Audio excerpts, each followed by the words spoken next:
నమస్కారం. నా మిత్రులకు సన్నిహితులకు ఆత్మీయులందరికీ పరుచూరి పలుకులకు స్వాగతం.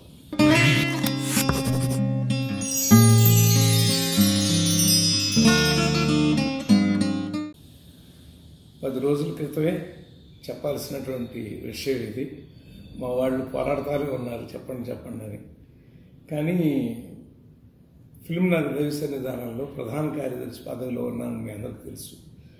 వినాయక చవితి నవరాత్రులు నడుస్తున్నాయి. ఆ 9 రోజులు ప్రతిరోజు వేలాది మంది భక్తులు మా ఆలయానికి రావటం, అక్కడ మరి కార్యక్రమాలు చూసుకోవాల్సిన బాధ్యత పడటంతో ఇది ఒకసారి చూసి మనస్ఫూర్తిగా, ఎందుకంటే చిన్నరామయ్య అంటే మా బిడ్డతో సమానం, అతని గురించి మాట్లాడేటప్పుడు 2 నిమిషాలు కొంచెం ఆ సంతృప్తితో, ఆత్మీయతతో, ఆ భావనతో మాట్లాడాల్సి ఉంటుంది. కాబట్టి నాలాగాను ముందు అభిమానులారా నన్ను కొంచెం పెద్దవాడిగా కొనలేకన్నాడు అని వదిలేయండి. ఈసారికి కొంచెం లేటుగా చెప్తున్నాను. మన దేవర పార్ట్ 1 అన్నారు, అంటే పార్ట్ 2 రాబోతోంది అనేది ఈ మధ్య చాలా సినిమాల్లో మనం అది గమనిస్తున్నామండి. దేవర పార్ట్ 1 అనగానే ఇంతకుముందు కొన్ని సినిమాల్లో ఆ పేర్లు మీకు తెలుసు కదా, ఆ part 1 part 2 waiting for part 1. మన కల్కి కూడా అన్నట్టున్నారు పార్ట్ 1. అలా ఇది Yuvasudha arts and NTR arts, అంటే మా నందమూరి కళ్యాణరాము పేరు కనిపించింది కాబట్టి అక్కడ కొసరాజు హరికిషను, సుధాకర్ మిక్కిల్లేని ఈ ముగ్గురు నిర్మాతల కార్డులో మనకు కనపడతారు, ప్రొడ్యూసర్స్ కార్డులో. ఇది యాక్షన్ ఫిల్మ్ అని అన్నారండి, కానీ ఎపిక్ కూడా ఇందులో ఉన్నట్టుగా అర్థమవుతుంది. ఎందుకంటే మీరు ఎంతమంది దాన్ని గమనించారో నాకు తెలియదు కానండి, అది అలా చూస్తుంటే ఇది ఒక రామాయణం, సముద్రం దాటి రావణాసురుడిని చంపటం, అక్కడ ఒక అసురుడు ఉంటే ఇక్కడ నుంచి రాముడు బయలుదేరటం అనేటువంటి ఒక చిన్న ముక్కని ఇన్స్పైర్ చేసుకుని ఈ సీ బ్యాక్గ్రౌండ్లో ఈ కథని, అంటే కొంచెం ఆ స్మగ్లర్స్ ఉంటారు కదండి, సముద్రపు దొంగలు, ఇట్లా వీళ్ళందరినీ కలుపుకుని ఆ ఎపిక్ని, అందుకనే ఎపిక్ అనే మాట వాడాడు అనేది దానిలో వాడినప్పుడు ఆ మాటను వాడారు. కాబట్టి ఆ భావనలన్నీ కూడా ఇందులో ఉన్నట్టుగా అనిపిస్తున్నాయండి. అయితే విచిత్రం ఏంటంటే మా చిన్నరామయ్య పాత్ర అర్థం అయ్యి అర్థం కానట్టుగా గమ్మత్తుగా కనిపించడం. అయితే డ్యూయల్ రోల్ అని చెప్పి 2 పేర్లు ఇచ్చారండి అక్కడ ఆయన వేసింది. కాబట్టి ఆ 2 పేర్లతోనూ తను భైర దేవర అని ఉన్నాడు, అంటే ఇద్దరు ఉన్నారు. దేవర అంటే హీరో అని అర్థమవుతుంది, మరి భైర విలన్ సైడ్ ఉన్నాడో ఏంటో అది మనకు అర్థం కావట్లేదు, ఇంకా వాళ్ళ తరపున ఉంటాడా ఏమిటో తెలియదు. అలా 2 పాత్రలు ధరించాడు అనేది అర్థమవుతుంది కదా. ఆ హీరోయిన్ దగ్గర అతను వగలపోవటం, ఆ పిరిగితనం నటించడం, ఇవన్నీ చూస్తుంటే ఏదో మొత్తం మీద మా కొరటాల శివ రచనా దర్శకత్వంలో కొంచెం బాగానే సర్దుకుని కొంచెం ఒక ఆట ఆడుకోబోతున్నాడా అనిపిస్తుందండి ప్రేక్షకుల ఆలోచనలతో.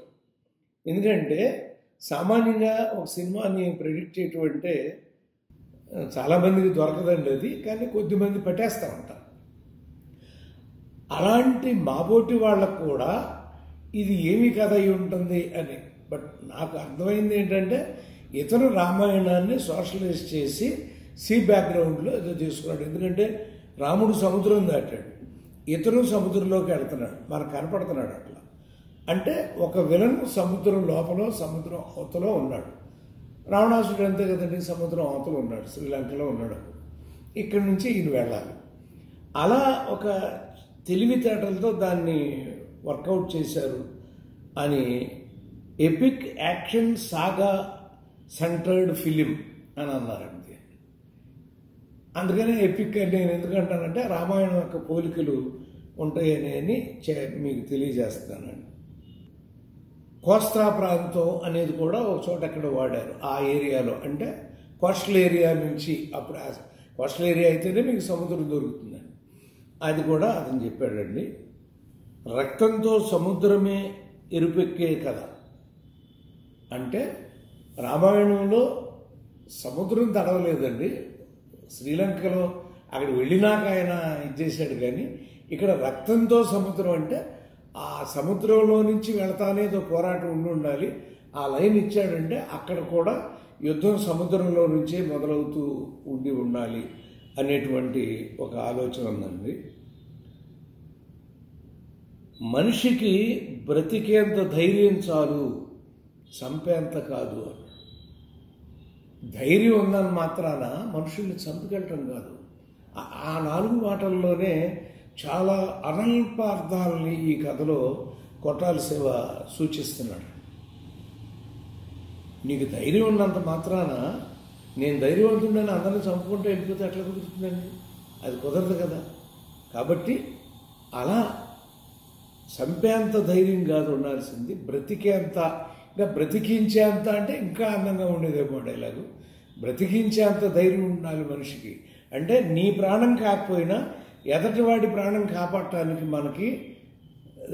మనకెందుకులే అని పిరిగితనంతో కూర్చోకుండా ధైర్యంగా వెళ్ళి వాళ్ళ ప్రాణాన్ని కూడా కాపాడేటువంటి అట్లాంటి ఆలోచన ఈ కథలో నిక్షిప్తమైందనేది ఈ మాటతో కూడా మనకి తెలుస్తుందండి. అంతేకాదు ఉన్న 4 మాటల్లోనే దేవర్ని చంపాలంటే సరైన సమయమే కాదు, సరైన ఆయుధం దొరకాలి అని.